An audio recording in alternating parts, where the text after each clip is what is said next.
और यह है कि एनडीए में सीट शेयरिंग फॉर्मूले पर चर्चा हुई है। एनडीए जल्द अब सीटों का ऐलान भी कर सकता है। बीजेपी के राष्ट्रीय अध्यक्ष जेपी नड्डा के आवास पर बीजेपी कोर ग्रुप की बैठक हुई है। अमित शाह, विनोद तावड़े समेत कई बड़े नेताओं की इसमें मौजूदगी रही है और एनडीए में अब सीटों के बंटवारे की बात और अब बहुत जल्द हो सकता है इस पर आधिकारिक ऐलान भी, क्योंकि गृह मंत्री अमित शाह, विनोद तावड़े और बीजेपी के वरिष्ठ नेताओं की मौजूदगी इसमें रही है, जिसमें कि काफी गंभीर मंथन हुआ है बिहार विधानसभा चुनाव में सीटों और उम्मीदवारों के नाम पर।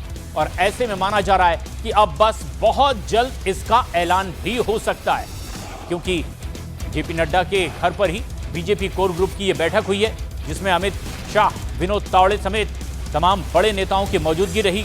और बीजेपी की ओर से जो बयान आ रहा है वो ये कि अब बहुत जल्द इसका ऐलान भी आधिकारिक तौर पर कर दिया जाएगा। आपसी समन्वय के आधार पर सीटों का बंटवारे का फॉर्मूला तय हो चुका है और अब आधिकारिक घोषणा भी इसकी बहुत जल्द कर दी जाएगी।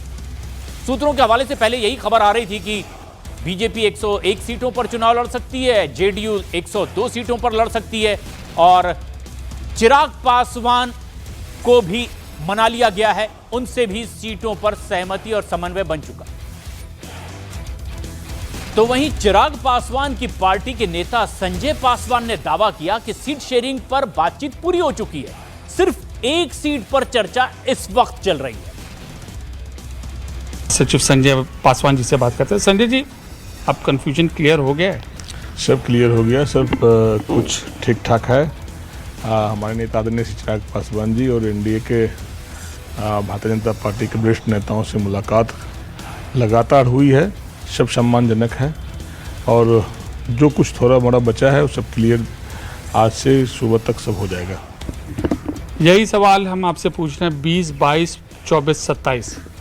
मैं संख्या बताने के लिए अधिकृत व्यक्ति नहीं हूँ। बिल्कुल। आदरणीय राष्ट्रीय अध्यक्ष श्री चिराग पार्लियामेंट बोर्ड भी है, बिहार पार्लियामेंट्री बोर्ड और सेंट्रल का पार्लियामेंट्री बोर्ड ने उनको अधिकृत कर दिया है। जो भी फैसला लेंगे और संख्या की जल्द ही जानकारी आपको दी जाएगी।